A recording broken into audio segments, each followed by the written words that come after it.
Hi everyone and welcome to a fun video hop featuring the alleyway stamps. Today all the talented girls in the hop are sharing a different technique to inspire you. To make it more interesting, there is a prize to be won, so while you'll be watching, an egg with a word will appear. Take a note of the word and visit my blog to find out what you are going to do with it. You will pick up such words in each video of the blog hop. So let's get started. This is the Tiny Treasures stamp set and it's packed with cute little images. I'm going to use paper piecing and that's my favorite technique, so I couldn't stay away from it. I'm using VersaFine ink and I'll go ahead and stamp some of these cute little images on patterned paper. One of the most difficult things to do on paper piecing is to choose the pattern papers that match together. You can always use a paper pad and that guarantees that all the little pieces that you are going to use will perfectly match. The paper pad I'm using today is by Authentic and it's called Flurries. I love 6x6 paper pads and I almost never buy 12x12. And I think that this is the perfect size for a card maker. So you can see me here as I browse through the paper pad and trying to choose which pattern paper I'm going to use. A trick that makes this job easier is to decide what kind of background you want. If your background is going to be a pattern paper that is too busy, then you need all the rest of the little pieces to be solid ones, or pattern paper with very small details.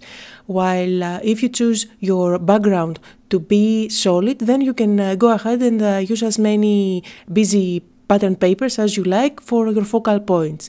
Now you might see my daughter's hands there as she is stamping just next to me. She loves the alleyway stamps. So now I'm cutting out the mushroom and I think I'm done with the stamping. Now I'll go ahead and start cutting out. And I always share a tip about cutting out small images. Now you definitely need a pair of scissors that you feel comfortable with. I'm using these EK Success scissors that I love. And as you can see, I don't move my scissors, but I move the paper. I think that's the most important tip on cutting small images. Now here are all the little pieces cut out. I'm going to stick that green at the bottom of the mushroom and now I'll go ahead and stamp the pinwheel. I need the bottom of the pinwheel, the stick there, so I'll go ahead and stamp it. And now I can use foam squares at the back and stick them down. And that's what I love the most about paper piecing. Just because they are cutouts, you can pop them up and that adds dimension and makes your card more interesting. And as I'm assembling all these little pieces, just to remind you that you can always find the supplies below the video, whether you are watching on YouTube or on my blog. And don't forget, this video is a part of a video blog hop and a word will appear any second now, so make sure to grab a pen and take a note of the word you'll be seeing on your screen. I'm using a standard card that's 4 1/4 by 5 1/2 and I also picked up a solid green background which I'm going to stick. As you can see, it's slightly smaller than my card base and that leaves a white border all around. I always like to have a frame in my cards. The green paper is also from the same paper pad collection and that's why it has the same shade as the stem of my mushroom. I always make sure to use pattern papers from the same collection. This will make your card making life so easy. And I think that these images are so cute that you don't need to add too much on this card.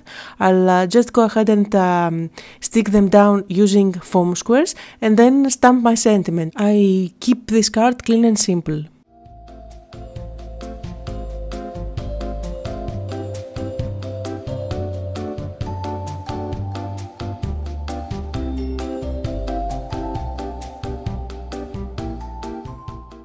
I used VersaFine black ink to stamp the key that was included in the kit, but I didn't actually need the key, but only to cut out the small little heart that was in there.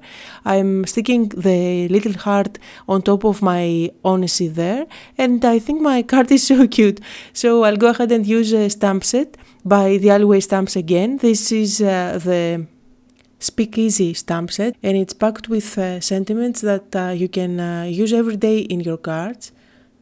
So I'll go ahead and stamp it again with VersaFine black ink, and my card is pretty much finished. To add some more details, I'll use my Signo White gel pen and color in those little dots on the mushroom.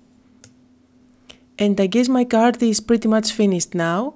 I just go ahead and use my clear Wink of Stella glitter pen, since I cannot live without it these days, and add some shimmer on top of these 3 little images, and my card will be done.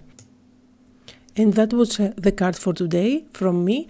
I hope you had fun and got inspired. Don't forget that at the end of the video you'll find the link to the next girl on the video blog hop. But if you're watching on a mobile device and can't click on that link, then I'll make sure to link Alison's blog just below in the details area on YouTube, as well as on my blog.